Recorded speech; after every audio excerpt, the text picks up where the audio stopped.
Story நேரம் Tamil வியூவர்ஸ்க்கு hi. சீசனோட 8வது எபிசோட்ல என்ன ஆக போகுது அப்படின்னு தான் இன்னைக்கு இந்த வீடியோல பார்க்க போறோம். லாஸ்ட் எபிசோட்ல ஜின் அவனோட ஃபேமிலி அவனை எப்படி அவாய்ட் பண்ணிட்டாங்க அப்படின்னு சிசிட்ட சொல்லிட்டு இருந்தான். அதோட தான் முடிஞ்சது. இத மாதிரி ராசி இல்லாதவன் என் மேல பழிய போட்டுட்டு என்ன ஒதுக்கி வச்சுட்டாங்க, இதுக்கு மேல அவங்க மேல நான் கவனம் காட்டணுமா என்ன அப்படின்னு ஜின்னு கேட்க சிசி பாக்குறா. ஒருவேளை நான் உங்க இடத்துல இருந்திருந்தேன் அப்படின்னா ஒன்னேதான் பண்ணிருப்பேன்.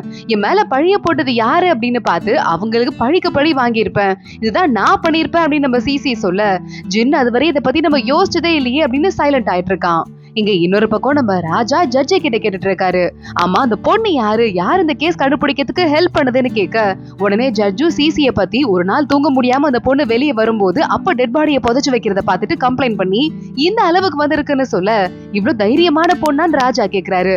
ராஜா, நீங்க பாராட்டினீங்க அப்படிங்கிற விஷயம் அந்த பொண்ணுக்கு ரொம்ப பெரிய சந்தோஷத்தை கொடுக்கும் அப்படின்னு ஜட்ஜ் சொல்லிக்கிட்டு இருக்கான். இன்னொரு பக்கம் ராஜாவோட பர்சனல் கார்டு எல்லாம் இருக்காங்கல்ல, அவங்க மகாராணி கிட்ட போயிட்டு நம்ம அந்த பையனை காப்பாத்துறதுக்கு ட்ரை பண்ணோங்கிற விஷயம் ராஜாக்கு தெரிஞ்சிருக்கும். ஆனா இந்த தடவை அவர் கண்டுக்காம விட்டுட்டாரு. என்ன பண்றது மேடம் அப்படின்னு கேட்க, அதை அப்படியே விடுங்க, இப்போதைக்கு எதுவும் பேச மாட்டாரு ராஜா அப்படின்னு மகாராணி சொல்லிடுறாங்க. ராஜா மறுபடியும் தனியா போய் உட்கார்ந்துட்டு இருக்காரு. மறுபடியும் யோசிக்க ஆரம்பிக்கிறாரு. என்னதான் யோசிச்சாலும் இந்த நைட்டிங்கேல் பிரிவு இருக்குல்ல, கொஞ்சம் கொஞ்சமா மறுபடியும் ஊருக்குள்ள வர ஆரம்பிக்கிறாங்க அப்படின்னு ராஜா ஃபீல் பண்ணிட்டு இருக்கும் போதே பட்டத்து இளவரசன் வரா அப்படின்னு ஒரு குரல் கேக்குது. பட்டத்து இளவரசன் வரான். அடுத்தடுத்த ஆளுங்க வந்துகிட்டே இருக்காங்க. முதல் இளவரசன், 3வது இளவரசன் அப்படின்னு சொல்லிட்டு மொத்தமா 7 பேர் வந்துடுறாங்க. 7வது ஆள் வரும்போது 8வது பிரின்ஸ் அப்படின்னு கூப்பிடுறாங்க. 7வது இளவரசன் மட்டும் இந்த இடத்துல குறையிறான். அதுல பட்டத்து இளவரசன் பார்த்துட்டு, அப்பா எனக்கும் இப்ப நீங்க தண்டனை கொடுத்திருக்கீங்களே மரண தண்டனை, அந்த பையனுக்கும் கொஞ்சம் எங்களுக்கு தொடர்பு இருந்தது. ஏன்னா அமைச்சரோட பையங்கிறதால அவன் கிட்ட நான் சில தடவை பேசியிருக்கேன். மத்தபடி எனக்கும் அவனுக்கும் வேற எந்த சம்பந்தமும் கிடையாதுப்பான்னு சொல்ல, ஆமாப்பா எங்களுக்கும் கிடையாது, அதுக்காக தான் உங்ககிட்ட மன்னிப்பு கேட்க வந்தோம் அப்படின்னு எல்லாரும் சொல்றாங்க. ராஜா உடனே சரி இதுக்காக தான் வந்தீங்களா, போதும் எந்திரிங்க, உங்ககிட்ட ஒரு கேள்வி கேட்கணும், நான் ரொம்ப ஸ்ட்ரிக்டாவா இருக்கேன், பட்டத்து இளவரசன் நீ சொல்லு அப்படின்னு சொல்ல, பட்டத்து இளவரசன் பார்த்துட்டு, நீங்க ஸ்ட்ரிக்டா இருந்தா தானப்பா அடுத்து நான் நாட்டை நல்லா பாத்துக்க முடியும் அப்படின்னு சொல்லிட்டு இருக்கான். அப்ப நான் ஸ்ட்ரிக்டா இருக்கேன், நீயே ஒத்துக்கிறேன்னு ராஜா கேட்க மறுபடியும் திரு மூலிக்க ஆரம்பிக்கிறான். ராஜா சிரிக்கிறாரு. உங்க எல்லாரோட எனர்ஜியும் எனக்கு ரொம்ப பிடிச்சிருக்கு. உங்க அளவுக்கு எனர்ஜி இப்ப இல்ல, எனக்கு வயசாயிட்டு இருக்குல்ல, ஆனாலும் நீங்க அடுத்து பெரிய பெரிய பதவியை அடையணும், ராஜாவாய் நாட்டை பாத்துக்கணும் அப்படின்னா உங்ககிட்ட நான் ஸ்ட்ரிக்டா தான் இருந்தாகணும். ஆனா என்ன, உங்கள ஒருத்த மட்டும் குறையிறான், 7வது பிரின்ஸ் குறையிறான் அப்படின்னு ஃபீல் பண்ண ஆரம்பிக்கிறாரு. இங்க மறுபடியும் ஜின்னை காட்டுறாங்க. ஜின் சோகமா இருந்துட்டு நிலாவையே பாத்துட்டு இருக்கான். அப்போ உடனே அசிஸ்டன்ட் அங்க வந்துட்டு இருக்கான். இங்க இன்னொரு பக்கம் நம்ம ராஜாவும் நின்று நிலாவையே பாத்துட்டு இருக்காரு. அப்போ உங்க அசிஸ்டன்ட் வந்து என்னாச்சுங்க ராஜான்னு கேட்க, ஒரு பழைய பிளாஷ்பேக்கு ராஜா போயிடுறாரு. நம்ம ஒரு குட்டி 7வது பிரின்ஸ் இருந்திருக்கான்ல, அவன் குழந்தையா பிறக்கும் போதே அவனுக்கு எந்த அதிர்ஷ்டமும் கிடையாது, நாட்டுக்கே ஆபத்துன்னு ஜோசியக்காரங்க சொல்லியிருக்காங்க. அதெல்லாம் பார்த்துட்டு அந்த ராணி இருக்காங்களே துணை மனைவி ராஜாக்கு, என் பையனை எப்படியாவது உயிரோட விட்டுருங்க, இவ்வளவு பெரிய ஆபத்தை அவன் கொண்டு வரமாட்டான், வேற எங்கேயாவது அனுப்பிடுங்க, எனக்காக இதை மட்டுமாவது பண்ணுங்க அப்படின்னு கெஞ்சி இருக்காங்க.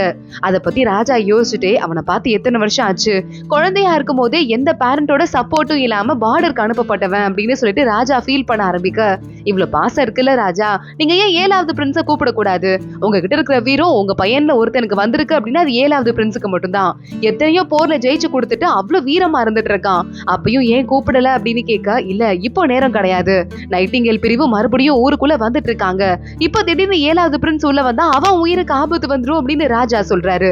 இங்க இன்னொரு பக்கம் நம்ம ஜின்னு சொல்லிக்கிட்டு இருக்கான், நீ சீக்கிரமா போயிட்டு அந்த ஜோசிய பிரிவு இருப்பாங்கல்ல அதுல போய் விசாரின்னு சொல்ல, உடனே அசிஸ்டன்ட் கேக்குறான், உங்களுக்கு எப்பயுமே இந்த உண்மையை தெரிஞ்சுக்கிறதுல ஆர்வம் வந்ததே இல்லையே அப்படின்னு, இப்ப ஆனா எனக்கு ஆர்வம் வந்திருக்கு, விசாரி அப்படின்னு ஜின்னு சொல்லிடுறான்.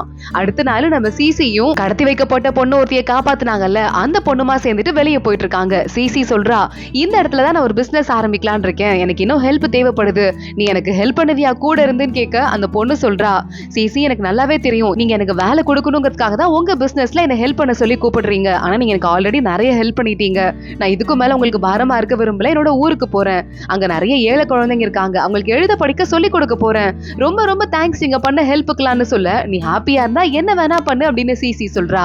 அதே மாதிரி அந்த பொண்ணு இன்னொரு அசிஸ்டன்ட்டும் சேர்த்து ஊரை விட்டு கிளம்பி போயிட்டு இருக்காங்க. அந்த பொண்ணு திரும்பி பாக்குறா, என் உயிரே போயிருந்திருக்கும், கடைசி நேரத்துல நான் காப்பாத்துறது சிசி தான் அப்படின்னு யோசிச்சுட்டு அங்கிருந்து கிளம்புறா. இங்க சிசி மறுபடியும் வீட்டுக்கு வரும்போது பார்த்தா அவங்க அப்பா அண்ணா எல்லாம் உள்ள இருக்கிற புக்கெல்லாம் இருக்கும்ல அதெல்லாம் எடுத்து காய வச்சிட்டு இருக்காங்க.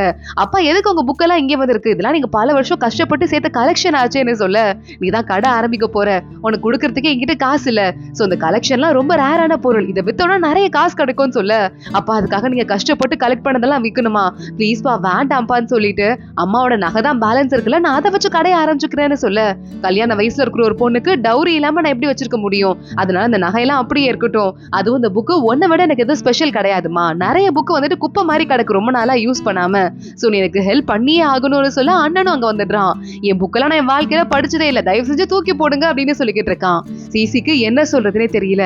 ஆனா தேடும் போது ஒரு சில புக் எல்லாம் கிடைக்குது. அப்பா இந்த புக்கை பாருங்கப்பா, ரொம்ப ரொம்ப யூஸ்ஃபுல்லா இருக்கும், என்னோட பிசினஸ்க்கும் யூஸ்ஃபுல்லா இருக்கும் அப்படின்னு சொல்லிட்டு ஒரு சில புக் எல்லாம் எடுத்து வந்துட்டு இருக்கா. அப்பா நீங்க அந்த ஜோசிய டீம்ல தானே இருந்தீங்க கவர்மெண்ட்ல, ஏன் அதை விட்டுட்டீங்க அப்படின்னு கேட்க, ஓ அம்மா இறந்து போனதுக்கு அப்புறமா அந்த ஃபீல்டுல எனக்கு இன்ட்ரெஸ்டே இல்லாம போயிடுச்சு, ஆனா அந்த யூனிவர்ஸை கண்காணிக்கிறது மாதிரி ஒரு இன்ட்ரெஸ்டிங்கான ஒரு ஃபீல்டு இருக்கவே இருக்காது, ரொம்ப நல்லா இருக்கும் அப்படின்னு அவங்க அப்பா சொல்லிட்டு இருக்காரு. கரெக்டா அவங்க அண்ணனும் வந்துட்டு, அப்பா அந்த காப்பி புக் உனக்கு கிடைச்சதுப்பா அப்படின்னு கொடுக்க, இது உனக்கு நான் சின்ன வயசுல வாங்கி கொடுத்ததாண்டா, எழுதாம அப்படியே வச்சிருக்க பாருன்னு அவங்க அண்ணனை துரத்திட்டு அப்பா ஓடுறாரு. சிசி சிரிச்சிட்டு இருக்கா. இங்க சிசி கிட்ட இன்னொரு பொண்ணு பேசிட்டு இருக்கா, நமக்கு ஹெல்ப்புக்கு ஆளே இல்ல, வேலைக்கு ஆளே கிடைக்கல அப்படின்னு.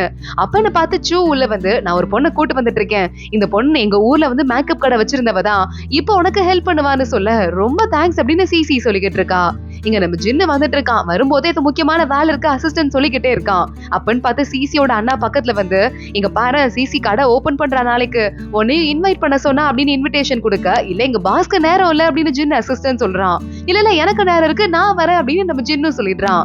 இங்க அடுத்த நாள் வேகமா வந்துட்டு எப்படியாவது அழகா கிளம்பி சிசியோட கடை ஓப்பனிங்க்கு போகணும், இருக்கத்துல கிராண்டா இருக்கணும் அப்படின்னு பரபரப்பா வந்துட்டு இருக்கிற கோட் எல்லாம் ஒண்ணு மாட்டிக்கிட்டு எப்படிடா இருக்குன்னு கேட்க, ரொம்ப நல்லா இருக்குன்னு அசிஸ்டன்ட்டும் சொல்லிக்கிட்டு இருக்கான். அதே மாதிரி அதே மேக்கப்போட கிளம்பி ஜென்னும் கடை ஓப்பனிங்க்கு போயிடுறான். சிசி அந்த மேக்கப் ஷாப்பு சென்ட் ஷாப்பை ஓபன் பண்றா. ஓப்பனிங் செரிமனி எல்லாம் சூப்பரா போயிட்டு இருக்கு. அப்பன்னு பார்த்து நம்ம ஜட்ஜும் அங்க வந்துற, உங்க மாதிரி முக்கியமான வேலையில இருக்கவங்க எல்லாம் இந்த மாதிரி ஃபங்க்ஷனுக்குலாம் வந்துட்டு இருக்கலாமா வேலை நாள்ல அப்படின்னு ஜின்னு பொறாமையோட கேக்குறான். வரக்கூடாதுதான், ஆனா சிசியே பர்சனலா வந்து வந்தே ஆகணும்னு இன்விடேஷன் கொடுத்ததுக்கு அப்புறமா நான் எப்படி வராம இருக்க முடியும் ஜட்ஜு கேட்க, ஆமா எனக்கும் தான் பர்சனலா இன்விடேஷன் வந்துச்சு அப்படின்னு சொல்லிட்டு ஜின்னு சமாளிக்க ஆரம்பிக்கிறான். ஆனா உங்களுக்கு கொடுத்தது உங்க அண்ணன் தானே அப்படின்னு அசிஸ்டன்ட் சொல்ல, வாய் மூடா தற்கொலை அப்படின்னு திட்ட ஆரம்பிக்கிறான் ஜின்னு. ஓப்பனிங் செரிமனி நல்லபடியா முடியுது. அடுத்து வேகமா ஒரு கிஃப்ட் கொண்டு வந்து நம்ம சிசி கிட்ட அவங்க அண்ணா கொடுக்க, ஜட்ஜு போயிடுறான். ஏன் கிஃப்ட் இருக்கு இதை பாருங்க அப்படின்னு கொடுத்துட்டு இருக்கான். அதுக்கு நடுவுல குறுக்க பூந்து நம்ம ஜின்னு, இது என்னோட கிஃப்ட் அப்படின்னு ஒரு கண்ணாடி ஒண்ணு கொடுக்க, ரொம்ப அழகா இருக்கு தேங்க்ஸ் அப்படின்னு சிசி ஜின்னுக்கு மட்டும் ஸ்பெஷல் தேங்க்ஸ் சொல்லிக்கிட்டு இருக்கா. எல்லாரும் உள்ள வந்துட்டாங்க. கடை முத நாளே வியாபாரம் சூடு பிடிக்க ஆரம்பிக்குது. ஒரு பொண்ணு புதுசா வேலைக்கு வந்திருக்கால, அந்த பொண்ணு மின்னல் வேகத்துல வேலை பார்த்துட்டு இருக்கா, எல்லாம் வியாபாரம் வித்து தீர்ந்துட்டு இருக்கு அப்படின்னு.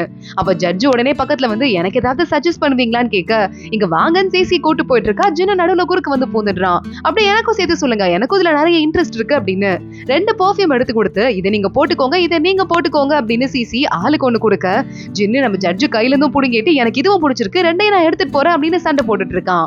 இன்னொரு பக்கம் இவங்க 2 பேரும் சண்டை போட்டுட்டு இருக்கா. இன்னொரு பக்கம் நம்ம சிசியோட அண்ணாவும் சூவும் தனியா நின்று கடலை போட்டுட்டு இருக்காங்க.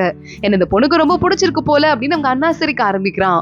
சிசி பிசினஸ் பண்ணிக்கிட்டே இருக்கா. அவங்க அப்பா வந்துட்டாரு. என்னமா பிசினஸ் எல்லாம் நல்லா போதான்னு கேட்க, நல்லா போயிட்டு இருக்குப்பா, ரொம்ப ரொம்ப தேங்க்ஸ், எனக்கு நீங்க நைட்டு ஸ்நாக்ஸ் எல்லாம் கொண்டு வருவீங்கன்னு எனக்கு முன்னாடியே தெரியும்னு சொல்ல, நிறைய கஷ்டம் உனக்கு வந்துருச்சு, இதுக்கு மேலேயாவது நீ நல்லா இருக்கணும், உன் அக்கா பாரு இப்ப எவ்வளவு கஷ்டப்பட்டுட்டு இருக்கா, ஒருவேளை உனக்கு கல்யாணம் ஆனா கூட உனக்கு ஒரு கஷ்டம் வந்துச்சுன்னா நேரா அப்பாவை பார்க்க ஓடி வந்துடணும், அவங்கள மாதிரி கஷ்டப்பட்டுலாம் இருக்க கூடாது அப்படின்னு அவங்க அப்பா சொல்ல, சரிப்பா எனக்கு புரியுது, ஆனா இப்போதைக்கு எனக்கு கல்யாணம் பண்றதுல இன்ட்ரெஸ்ட் இல்லப்பா ப்ளீஸ் அப்படின்னு கேக்குறா. உனக்கு எப்ப பிடிக்குதோ அப்ப பண்ணிக்கோ, அதுவும் மட்டும் இல்லாம உனக்கு யார பிடிச்சிருக்கோ பண்ணிக்கோ, நீ யாரு காட்டாலும் அப்பா ஒத்துக்குவேன்னு சொல்ல, சரிப்பா ஓகே, அதுவும் இல்லாம நீங்களும் அண்ணனும் இல்லாம என் லைஃப்ல நிம்மதியே இருக்காது, சோ உங்களுக்கு பிடிக்காத ஒரு பையனை நான் கல்யாணமே பண்ணிக்க மாட்டேன் அப்படின்னு சிசி சொல்லிட்டு இருக்கா. இங்க நம்ம ஜட்ஜ் இருக்கான்ல, அவனை பக்கத்துக்கு அவங்க அம்மா வந்துடுறாங்க. என்னடா அது வீட்டு பக்கத்து வர ஐடியாவே இல்லையா, பிஸியா சுத்திக்கிட்டே இருக்கு அப்படின்னு சொல்லிட்டு, இந்த ஊர்ல எந்த பொண்ணுக்குலாம் கல்யாணம் ஆகாம இருக்கோ அதுல எதெல்லாம் பெஸ்ட் பொண்ணுங்களா இருக்கோ எல்லாரோட பேரையும் எழுதி எடுத்துட்டு வந்திருக்கேன், எவ்வளவு கஷ்டப்பட்டு தெரியுமா அந்த டீடைல்ஸ் எல்லாம் புரோக்கர் கிட்ட இருந்து வாங்கினேன், உனக்கு எந்த பொண்ணு பிடிச்சிருக்கு சொல்லு அப்படின்னு ஜட்ஜ டார்ச்சர் பண்ண ஆரம்பிக்கிறாங்க. இங்க சிசியோட கடையில மின்னல் வேகத்துல வியாபாரம் ஓடிட்டு இருக்கு. சூ கூட அங்க போயிட்டு ஹெல்ப் பண்ணிட்டு இருக்கா. இங்க வா நம்ம எல்லாம் சேர்ந்து ஒரு டீ குடிக்கலாம் அப்படின்னு சொல்லிட்டு மாறி மாறி பேசிட்டு இருக்காங்க. அப்பன்னு பார்த்து கரெக்டா நம்ம ஜட்ஜோட வீட்டுல அந்த பெர்ஃப்யூம் பாட்டில் அவங்க அம்மா எடுத்துடுறாங்க. ஏன்னா இது மேக்கப்லாம் வாங்கி வச்சிட்டு இருக்க, என்ன நடக்குதுங்கன்னு கேட்க, மா அதெல்லாம் ஒண்ணும் இல்லம்மா, சும்மா ஒரு ஃப்ரெண்ட் ஒருத்தங்க கிஃப்ட் கொடுத்தாங்கன்னு சொல்ல, ஃப்ரெண்டா அது யாரு உண்மையை சொல்ல போறியா இல்லையா யாருன்னு கேட்க சிசி இருக்காங்கல்ல அவங்க தான், அதான் அந்த பெரிய குடும்பத்தோட 4வது பொண்ணு. அந்த பொண்ணு எனக்கு gift கொடுத்தாங்க, நான் ஒரு வெறும் ஃப்ரெண்டு தான் சொல்ல ஜட்ஜோட அம்மாக்கு சந்தேகம் வந்துருது. நேரா சிசியோட கடைக்கு வந்திருக்காங்க. சிசி எங்க இருக்கா அப்படின்னு கேட்டு அவதான் எனக்கு கொடுக்கணும் பொருள்லாம் அப்படின்னு சொல்ல சிசி வந்துடுறா. என்ன மேடம் வேணும் அப்படின்னு பார்த்து கிஃப்ட் எல்லாம் காட்டிட்டு இருக்கா. அவங்க அம்மாக்கு சிசியே ரொம்ப பிடிச்சிருது. எனக்கு இந்த பொண்ணு ரொம்ப பிடிச்சிருக்குன்னு மனசுல நினைச்சிட்டு இருக்காங்க. கரெக்டா அப்பன்னு பார்த்து ஜின் அங்க வந்துடுறான்.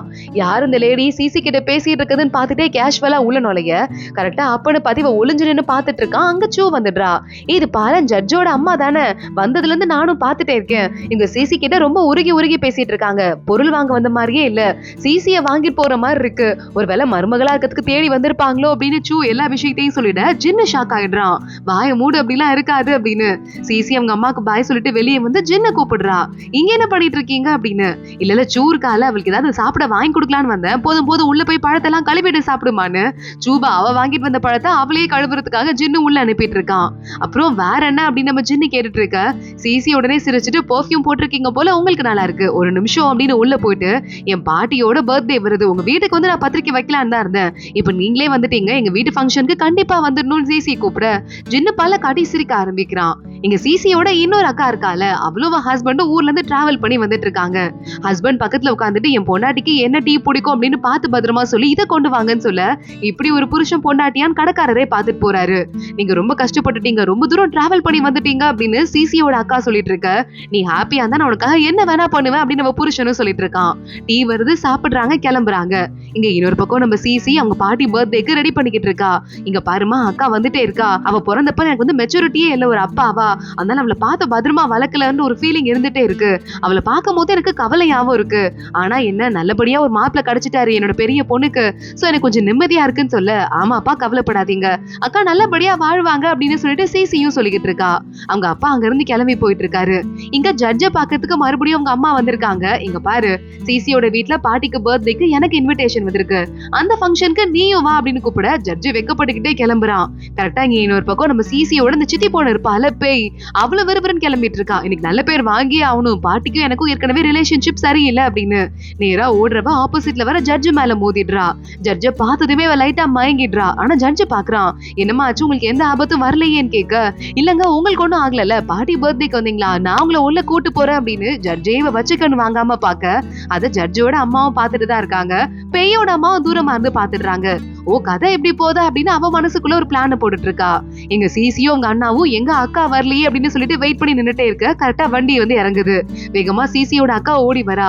சிசி போய் கட்டி பிடிச்சுக்கிறா. அக்கா உனக்கு ஒண்ணும் இல்ல, நான் நல்லா தானே இருக்கு அப்படின்னு கேட்க, நான் நல்லா தானே இருக்கேன்னு சொல்லும். உனக்கு ஏதாவது ஆயிருமோன்னு தான் எனக்கு ஒரு ஃபீலிங், உனக்கு ஒன்னு என்கேஜ்மெண்ட் வேற நின்னு போயிடுச்சு, என்னால வர முடியல, என் மேல கோவமா இருக்கியான்னு கேட்க, நீ இப்ப வந்தல்ல அதுவே எனக்கு போதும் அப்படின்னு சொல்லிட்டு சிசியை வேகமா அவங்க அக்காவை கட்டி பிடிச்சுக்கிறா. நல்ல வேலை பாட்டியோட பர்த்டேக்கு நாங்க முன்னாடியே வந்துட்டோமே அப்படின்னு இந்த சிசியோட மாமாவும் சொல்லிக்கிட்டு இருக்கான். அதோட தான் இந்த எபிசோட் முடியுது. அடுத்து என்ன ஆக போகுது தொடர்ந்து பார்க்கலாம். இந்த வீடியோவை லைக் பண்ணிக்கோங்க, மறக்காம நம்ம சேனலுக்கு சப்ஸ்கிரைப் பண்ணிட்டு பெல் ஐகானையும் கிளிக் பண்ணிக்கோங்க. அடுத்த வீடியோல பார்க்கலாம். அது வரைய பாய்.